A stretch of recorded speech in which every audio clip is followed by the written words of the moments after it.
To another episode of Witty CFB. And on today's episode, we're going to be talking some Colorado football with my man David Talks Buffs. Dude, it's great to have you on. I've been itching to talk some Big 12 football, and I feel like we've been kind of in this like quarterly conversation, so to speak, where everything just feels fresh now. The last time we talked, it was right at the tail end of a Colorado season, and luckily it was before they lost to BYU. Not too many more digs. But dude, it's great to have you on, and I'm excited to get your takes here. Yeah, Rob, thanks again for having me on. Yeah, I'm here down in San Antonio, so at least I didn't have to spend money on travel to go to that Alamo Bowl blowout. But here we are, man. A new era of Colorado football. Travis Hunter, Shedeur Sanders are out the way, but there's a lot of new. There's a lot of new storylines and a lot to be excited about as a Colorado Buffaloes fan. Exactly. And I know one of the things that I'm excited about, and I think anyone, who's an alumni of Colorado, is this big contract extension that Deion Sanders just got. It was announced on Friday, 5 years, $54 million, which is going to make him one of the highest paid coaches in all of college football. And I guess someone who's on the outside looking in, I was a little bit surprised by this, especially given the fact that, he was flirting with the Cowboys job a little bit. Maybe some other people thought that he would pursue a different job in college football. So what are your general thoughts on this contract extension? And, are you surprised that he committed to Colorado for the long term in this situation? Not surprised at all, man. Like, this is something that, and I understood the arguments on, hey, if Coach Prime is gonna leave, I would imagine he could possibly be done when his kids are done playing. So if he was going to continue to coach after that, Colorado's perfect fit, man. Like, he's never going to be fired. He never is. He can do whatever he wants with the program. He's got the full, the keys to the car, so to speak. So I've touched on that before, but I was assuming a nice contract extension was going to be coming.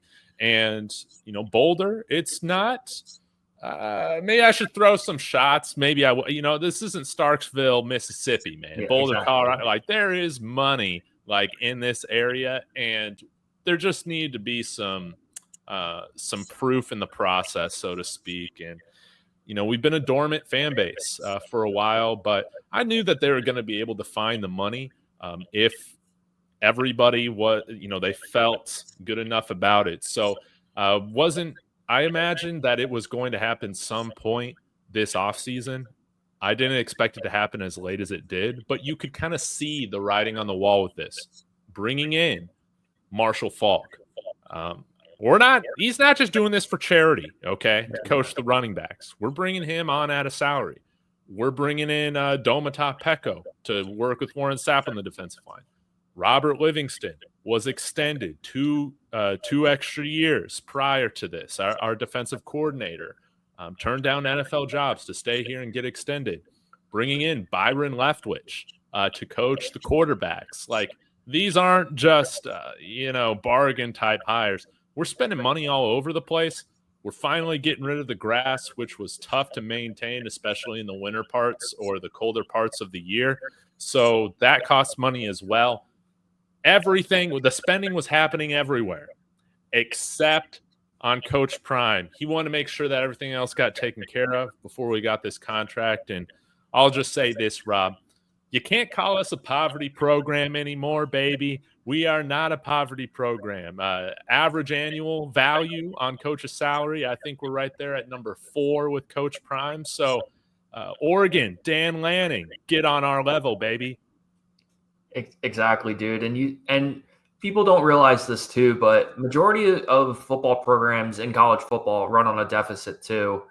But I mean, most importantly, you're just at the point now where Deion's influence is extended outside of just football too. Like, you can go into, how much enrollment has gone up. You can talk about how many more fans are coming. You can talk about, I saw a stat, I think it's like 56% more African American students are applying. So it's like, it's the culture of Colorado too that I think is getting everybody excited too. And for those Colorado fans that are watching, to think about their history, in between like 2004 to 2022, you have to be excited to have a guy like Dion who you can market your entire school and program around too, and get some fans in there too, because it is one of the most beautiful places in the country to see a game. No doubt about it. And I do want to throw this in real quick is there is a term or a provision in this new contract because we basically just gave him a new 5-year deal.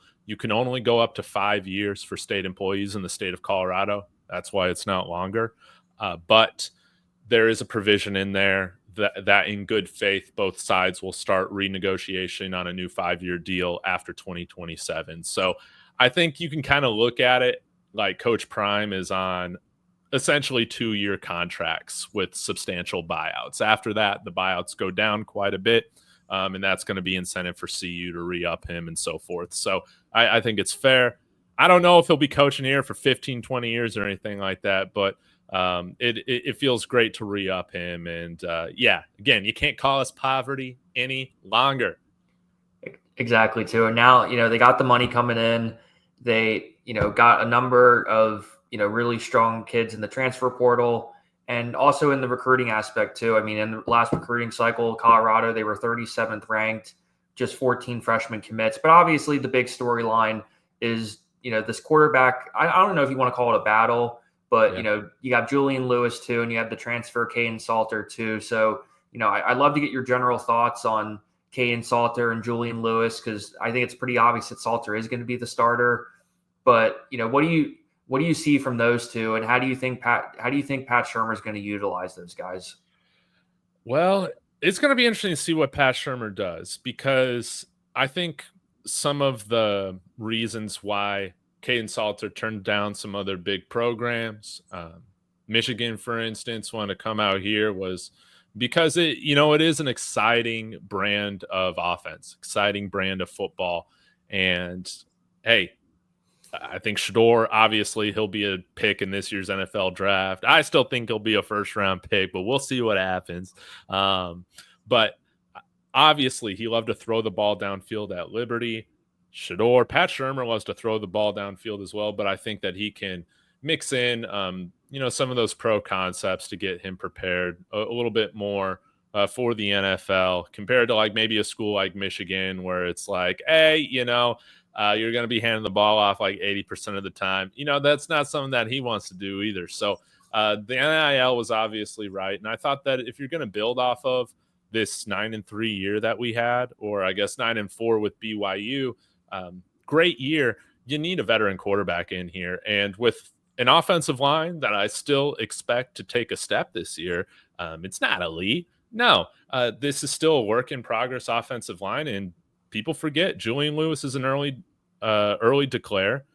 He's going to be 17 when the season starts, or just recently turned 17. I can't remember. So do you want to throw a 17-year-old out there with still work in progress offensive line? No. Get a veteran quarterback in here that's got some ability to move around in the pocket, that can scramble, and that's also a legitimate threat with his legs. That's going to help us establish a better running game as well. So the big thing with Caden Salter is he protects the ball through the air, does not turn the ball over when he passes. I think his lower completion percentage has to do a lot with what he's been asked to do at Liberty.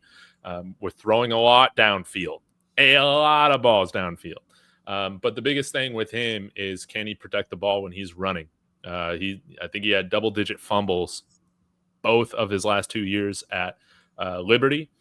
I expect him to be the starter, but if something's going to go wrong to where he's not the starter and Julian Lewis is going to be given that opportunity, I think it's going to be because of those turnovers. But I fully expect him to be the starter. Again, having a veteran quarterback coming in here at this point in the program, I think is really crucial. And I'm still very high on Julian Lewis, but don't forget, college football or freshman quarterback prodigies coming like Caleb Williams didn't even start out as the starter, and it was turnovers from Spencer Rattler that eventually led to him getting that job. But I think Julian's going to really benefit from this year starting behind Caden Salter. And when you're bringing in a guy like that, I think Julian, he's got the opportunity to start, but it's not going to be like a tie between him and Caden Salter, and he's going to get the reins. No, he is going to have to absolutely destroy Caden Salter in practice, I think, in order to get that starting job here in August or September. Yeah, and you brought up some really good points too, and elaborating on that too, I 100% agree that anyone who's watched even an ounce of Liberty football last year know that Caden Salter is a dog. He can light up the football field. He knows he's gonna get those receivers in great positions to be vertical and to do all that too. And I guess for me, from another Colorado perspective that I think is worth bringing up too, is how quickly can they turn around this rushing attack too? Because I do think it is a huge deal to have Marshall Faulk in there as the running backs coach. And I am fascinated to see how much of that are they going to really tap into. Because, from our early conversations, I've been fairly critical of Colorado's offensive line, but they proved me wrong. And now that, we're going to see some fresh faces in there. Yeah, they might be a little bit younger too, but especially, with the amount of adversity that they went through last year, it definitely leads me to be a lot more optimistic this year outside of just a media hype sort of lens instead of objectively speaking, Big 12 sort of completely wide open kind of. Yeah. Again, Arizona State was, picked to be last, and look at the year they had. So, sky's the limit right now for Colorado in the Big 12. It's going to be wide open again this year. It's going to be fun to watch. But in terms of the rushing, the pass protection was better last year, which was, great. We passed it a lot too, which is why. And Shador's not the most mobile guy. So we still gave up, I think, around 40 sacks, between 30 and 40, if I remember correctly. Still a lot, but a substantial improvement from where we were at prior. But we need, especially when you don't have a first round pick type of talent there behind center, you need a balanced offensive attack. And if you definitely want to go deep in a run, you need to run the ball, man. You got to be tough. So there's been a lot of changes that have happened. First, I'll get to the one thing that didn't change, and that's actually the running back room. Everybody's returning. So Dallin Hayden, I was expecting him to transfer out, but Marshall Faulk, keeping him around, he kind of disappointed me a little bit last year. He suffered a high ankle sprain week 1 or week 2 and he just looked slow. That's what happens when you come back from those things in season. Isaiah Gustive, Micah Welsh, all three of those guys together. I'm very excited to see what they can do with Marshall Faulk, because the one positional coach that I really, really wanted Colorado to move on from was Coach Flea, who was coaching the running backs this past couple of years. So he has moved on. Marshall Faulk has come in place to replace him. I think he's a substantial upgrade. So I think we're going to get better coaching with that. There's also the offensive line. So Jordan Seaton's going into his second year. Cash Cleveland going into his second year. I think he was one of the bigger surprises for just true freshman offensive linemen in general last year. But then at the guard position, we brought in a 2-time All Big Ten honorable mention is Zy Chrysler. He's going to be playing right guard, number 72. He's going to be great. Huge question mark still at right tackle. But we have some guys that I think are at least appropriately sized for the position right now, which we did struggle with that, like BYU with Tyler Brown. Just two, T-Rex arms, not fast enough. He should never be playing right tackle. But that's just where we were at with the injuries. And then keep an eye on for the left guard position. Redshirt sophomore Zach Owens, who was a transfer from Clemson last year. He was a couple years away. He was 360 pounds or something crazy like that coming in from high school. He has lost the weight. He has looked great. We've seen him play so far in spring practice, right tackle, and left guard. It would not surprise me if he wins that left guard starting position this year, which, to my last point, is great for proof of this coaching staff at the offensive line position. We got 3 offensive line coaches now, Rob. We have Gunnar White, who has been promoted from within. He's a younger guy. He's been coaching with Coach Prime ever since Jackson State. And he's been at some other schools like Nevada, played at Texas Tech prior to that. He's kind of the head guy right there. But you also have, NFL All-Pro, CU graduate, Andre Garad, who had a long career in the NFL. He's new on staff. Forgot to mention him. And then we've also transitioned George Hageman, who was on staff last year in more of like a leadership capacity, former Dallas Cowboy offensive lineman, used to be running the IMG program. He's now also assistant offensive line coach. So when you have 3 offensive line coaches, 2 guys that have played in the NFL quite a bit, one who I think this was always the plan for him to take over, which was why Coach Woldholt only signed a 1-year deal, went off to Mississippi State. You better get some better offensive line play this year. And I'm expecting us to take another jump. We still took a substantial jump, like in overall PFF grades. I think we jumped like 50 spots, which was great, from like 130 to like 80. Now, can we make another jump into maybe being like a top 40 offensive line in college football at the FBS level? Let's do it.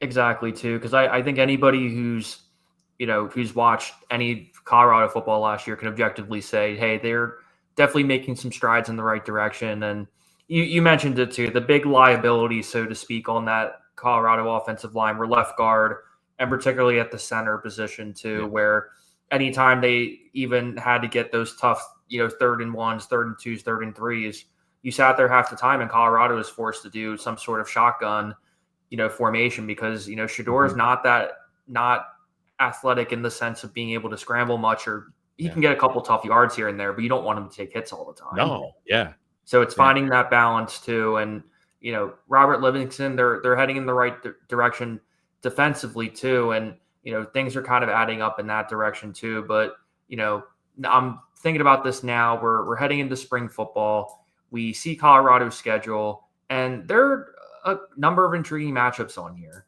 And I definitely want to get your take on a couple matchups that are kind of catching your eye, because in terms of what I see on this Colorado schedule, aside from just the typical Big 12 games, they're going to have to head to Arizona State, or they're going to be playing Arizona State. They're going to have Utah on the schedule, and a couple other matchups. But I think a big question mark is going to be how they play on the road, particularly a number of games where they're going to be traveling a significant distance too. I think of that road game versus TCU and West Virginia and Houston. They're going to have to travel to Texas twice, and they're going to have to go cross country to West Virginia. Yeah. I want to say I love this schedule, especially the non-conference. Man, I know the Rocky Mountain Showdown, it's classic. I'm glad to have another break from that. We don't need to play Little Brother every year, so to speak. So really love the fact that we got some new teams that we haven't played in quite a while. Of course, we've had some historical battles, if I remember correctly, with Georgia Tech, back before I was born. But glad to see that they're coming in to Folsom week 1. That really does catch my eye, because Georgia Tech they play a very tough brand of football, man. And I think it's going to be a great test early on of just like how tough, how ready we are. Like, I really did see that Nebraska matchup this past year as that type of matchup for us. And while I think we did get tougher and better as the season went on, that's great.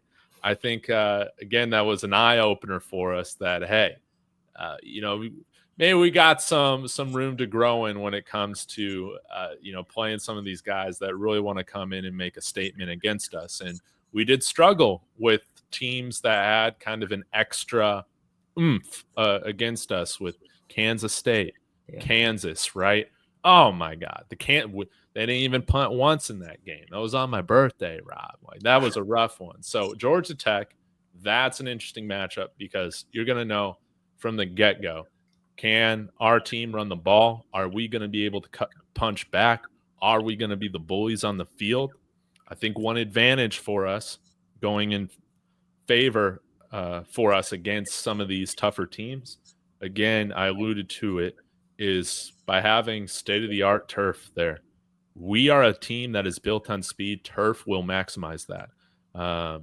Don't even get me into the injury stuff. Oh, it leads to more injuries. The last study done on that was in the NFL from like 2012 to 2016. That was the technology with turf has improved quite a bit.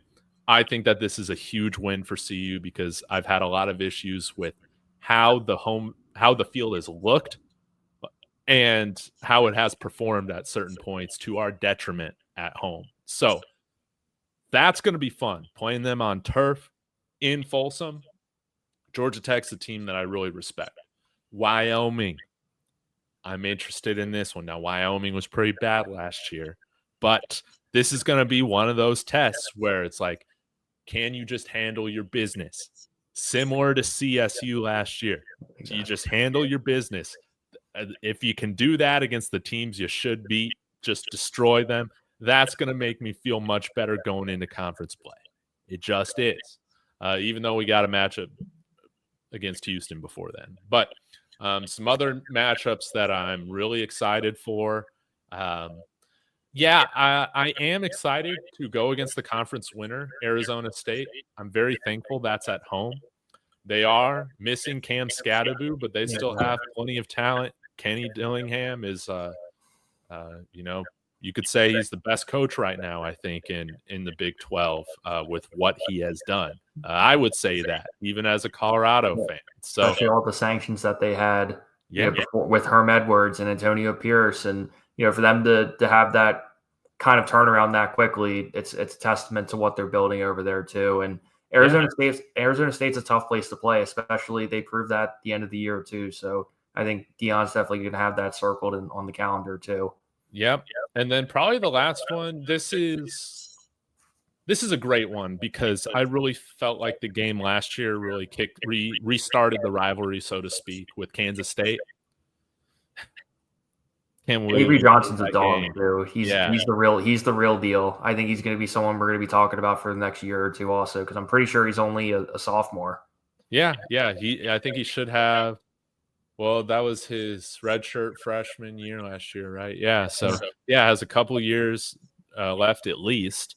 And we got to go into Manhattan and embarrass them, just like they embarrassed us at the end of the game in Boulder last year. So, really looking forward to conference matchups against Arizona State and Kansas State. But, man, I love it. Big 12 is going to be fun football again. Exactly, too. And this is going to kind of lead to my last question, too, because, the Big 12 is wide open this year. We've kind of talked about some of the strengths that Colorado has.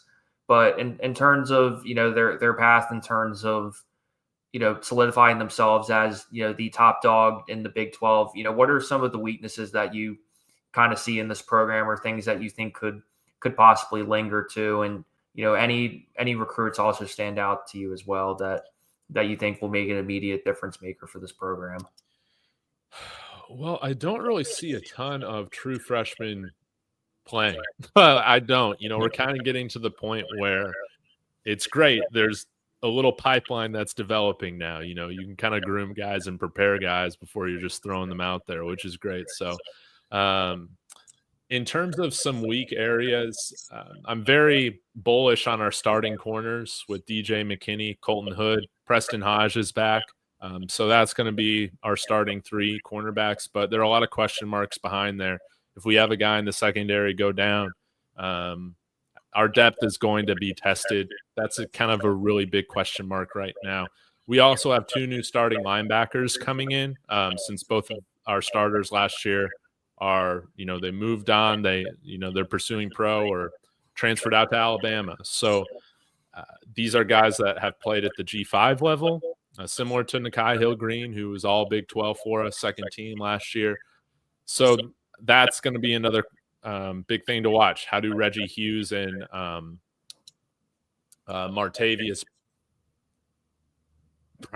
not Brian. He's from here, from UTSA. I'm forgetting his last name right now. French. Martavius. Yeah, that's it. Yeah. How do they do? And then at the wide receiver position, this is very interesting, Rob, is that we don't really have veteran receivers. You know, Joseph Williams, AAC Freshman of the Year last year for Tulsa, has transferred in, and Omarion Miller is going to be a redshirt sophomore. So both of those guys are like our vets in the room right now. Draylon Miller, true sophomore. I think he could lead the team in receiving this year, but it's a very young and unproven group so far, but filled with just a ton of speed and talent. So I think if we're going to challenge for a Big 12 title this year, you really need some of these new pieces to play well. At linebacker, our depth needs to be developed in the secondary, and our playmakers, our young playmakers, have to take another step forward. But what's great is that I feel like our defensive line is going to be our strength this year on the team. I think that we are incredibly deep at edge and defensive line, top defensive lineman in the portal this year, Jaheim Otis from Alabama. He's going to be in a scheme that fits his strengths again, similar to when he was playing under Nick Saban. So, yeah, the defense is going to be high flying and fun to watch. The offense, we'll see, but we got a bunch of fast playmakers, so that'll be fun. Yeah, that's what I mean too. I'm glad you brought up Otis too, because I was watching a little bit of his film before this episode, kind of preparing for it, and he's definitely going to be a big difference maker for this defense too. But you're right though; it's really going to come down to, obviously, yeah, we saw Kalen Salter at Liberty, but how is he going to fare with with some tougher competition too? Because the Big 12, say what you want about the Big 12 in terms of, hey, they're not exactly the Big 10 or the SEC, but what I will say about them is that all of the defenses in that conference outside of Oklahoma State and West Virginia, they play you tough no matter what, and everyone is brutally competitive. You don't really see too many lopsided games either. So that's definitely something I'm intrigued about to see, and really just kind of putting it all together too, because at least to me, from what I've seen, Colorado seems a lot more well-rounded compared to last year, where you can argue, hey, they just had a couple key playmakers. But I think this year you're going to see that depth really shine, and you're going to see, bringing in those extra guys like the Warren Sapps, the Marshall Faulks, the Byron Lefridges that you mentioned too, are going to make a big difference. Yeah, and don't get me wrong, I have loved having Travis Hunter and Shedeur Sanders here. It has been a pleasure to watch those guys suit up in the black and gold for the last 2 years. It's been awesome. And Coach Prime has loved it as well. But I think Coach Prime, as well as the fans, the team, all that, we don't have anybody this year that we're making sure they're putting on a Heisman run, that, hey, we got to make sure that they're going top 10 in the NFL draft. That was a big part of the past couple of years, was showcasing those guys, again, to build the program.